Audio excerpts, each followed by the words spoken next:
వరకు వరద వస్తుంది.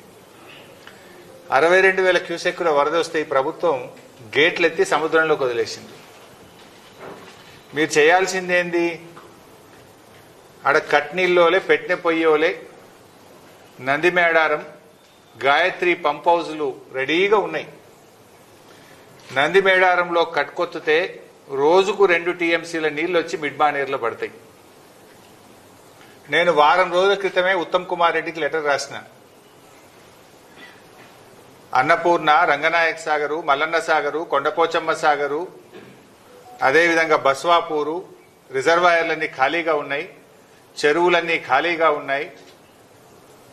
నీళ్లను ఒడిసి పట్టండి, వెంటనే మోటార్లు ఆన్ చేయండి అని చెప్పి ప్రభుత్వానికి చెప్పాం. దురదృష్టం, ప్రభుత్వం మోటార్లు ఆన్ చేయలేదు. ఇప్పుడు ఏం చేసిండ్రు? ఎల్లంపల్లి గేట్లు ఎత్తి సముద్రంలోకి నీళ్లు వదిలేరు. ఇది దుర్మార్గం. It's a criminal negligence. Criminal negligence. ఎవడైనా చుక్క చుక్కను ఒడిసి పడతాడు రైతుల కోసం. ఎందుకంటే నీళ్ల విలువ రైతులకు తెలుస్తుంది. ఈ ఉత్తమ్ కుమార్ రెడ్డికి, రేవంత్ రెడ్డికి నీళ్ల విలువ తెలియదు. మీరు వ్యవసాయం చేసిన వాళ్ళు కాదు. కేసీఆర్ గారు కేంద్ర మంత్రి ఉన్నా, ముఖ్యమంత్రి ఉన్నా, ఆయన వ్యవసాయం చేసే ఒక రైతు. ఆయన రైతు గనక ప్రతి చుక్కను ఒడిసి పట్టిండు, రైతాంగానికి నీళ్లు అందించిండు. మీరెన్నడూ వ్యవసాయం చేయలే, అందుకే మీకు నీళ్ల విలువ తెలియదు. ఇలా కృష్ణానదిలో నీళ్లు సముద్రం పాలవుతున్నాయి, గోదావరిలో నీళ్లు సముద్రం పాలవుతున్నాయి. గుడ్లప్పగిచ్చి రేవంత్ రెడ్డి, ఉత్తమ్ కుమార్ రెడ్డి చూస్తా ఉన్నారు. మీ యొక్క నేరపూరిత నిర్లక్ష్యం వల్ల ఇలా రాష్ట్ర రైతాంగానికి తీవ్రమైనటువంటి నష్టం జరుగుతూ ఉంది.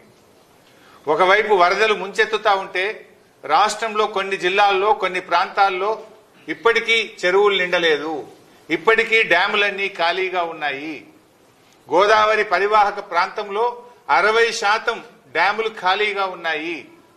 ఏం చేస్తున్నారు మీరు? ఎవరి కోసం పనిచేస్తున్నారు?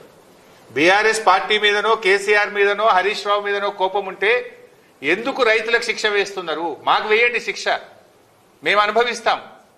కానీ మీరు మీ బురద రాజకీయాల కోసం వరద నీటిని సముద్రంలోకి వదలకండి, వరద నీటిని ఒడిసి పట్టండి, బురద రాజకీయాలు మానండి అని చెప్పి నేను కోరుతా ఉన్నా.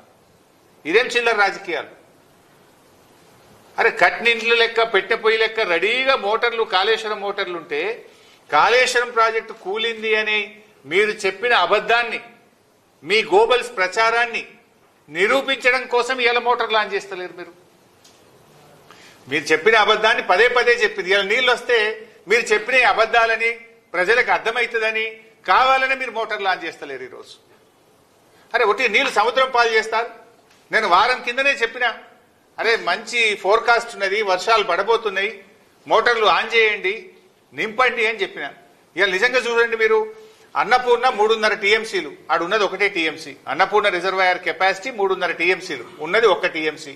రంగనాయక సాగర్ 3 టీఎంసీలు, ఉన్నది 1 టీఎంసీ.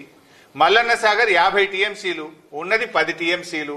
కొండపోచమ్మ సాగర్ 15 టీఎంసీలు, అక్కడ ఉన్నది 4 టీఎంసీలు. బస్వాపూర్ 12 టీఎంసీలు, అక్కడ ఉన్నది 1/2 టీఎంసీ. ఇవన్నీ నింపుకోవచ్చు కదా. యాసంగి పంటకు బ్రహ్మాండంగా నీళ్లు ఇయ్యొచ్చు కదా. ఎందుకు నింపవు నాకు అర్థం కాదు. నీకేం అడ్డం వచ్చింది అని నేను అడుగుతా ఉన్నా. కాళేశ్వరం కూలింది అన్నాం కదా, నీళ్ళు నింపితే ఎట్లా? కూలిందంటే మరి ఇప్పుడు నీళ్ళు వస్తే జనం దంతరేమో, జనం దృష్టిలో పల్సగైతమేమో అని కేవలం కుట్రతో మీరు ఆపుతా ఉన్నారు. అరే వరదకాలు ఓపెన్ చేయవేందయ్యా నువ్వు? ఇవాళ ఎస్ఆర్ఎస్పి ప్రాజెక్టులో ఆల్రెడీ 61 టీఎంసీలు వచ్చినాయి. దాని సామర్థ్యం 80 టీఎంసీలు. 61 టీఎంసీల నీళ్ళు ఆల్రెడీ ఎస్ఆర్ఎస్పీలు వచ్చినాయి. 151,000 క్యూసెక్కుల వరద ఎస్ఆర్ఎస్పీకి వస్తుంది. అంటే రోజుకు 15 టీఎంసీల నీళ్లు ఒక్క రోజులో ఎస్ఆర్ఎస్పీ నిండుతుంది. నువ్వు వరద కాలువ ఓపెన్ చేసి మిడ్ మానేర్ ను ఎల్ఎండి నింపవా? ఎందుకు వరద కాలువల ద్వారా నీళ్లు వదులుతలేవు? అసలు మంత్రి నీళ్లకు మంత్రి ఉన్నాడా? ఈ ముఖ్యమంత్రికి సోయి ఉన్నదా? ఎస్ఆర్ఎస్పీ నిండితే మళ్ళీ ఆడ గేట్లు ఎత్తి సముద్రంలోకి వెళ్తావా? ఆడ మిడ్ మానేర్లో 30 టీఎంసీల మిడ్ మానేర్లో ఆడ ఉన్నది 10 టీఎంసీలే, ఇంక 20 టీఎంసీల నీళ్లు పడతాయి. అరే ఆడ మంచి గేట్ ఎత్తితే గ్రావిటీ ద్వారా కరెంటు ఖర్చు లేకుండా ఫ్రీగా నీళ్ళు వచ్చి మిడ్ మానేర్ నిండుతుంది. మిడ్ మానేర్ కింద ఎల్ఎండి ఉన్నది. ఇవాళ ఎల్ఎండిలో కూడా 24కు 7 టీఎంసీలే ఉన్నాయి నీళ్లు. 24కు ఎల్ఎండిలో 7 టీఎంసీలు ఉన్నాయి. మిడ్మానేరులో 30కి 10 ఉన్నాయి. అక్కడ వరద కాలువ గేట్ ఎత్తితే చక్కగా వచ్చి మిడ్మానేరు నిండుతుంది, ఎల్ఎండి నిండుతుంది. కానీ ఎందుకు నింపుతలేవు? నిద్రపోతున్నావా? ప్రభుత్వం నడపడం చేతనైతలేదా? మోటార్లు వస్తావు, గేట్లు ఎత్తవు, నీళ్లు సముద్రం పాలు చేస్తున్నావు. మిడ్మానేరు నింపుకుంటే లక్షల ఎకరాల్లో పంట పండదా?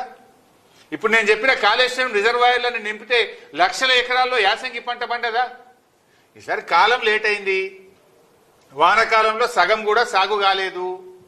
మరి ఈ నీళ్లను ఒడిసి పట్టుకుంటే రేపు యాసంగన్న పూర్తి స్థాయిలో పంట పంటది కదా. నీ ఉద్దేశం ఏంది? ఎందుకు ప్రాజెక్టులు పడావు పెట్టి నీళ్లను సముద్రం పాలు చేస్తున్నావు?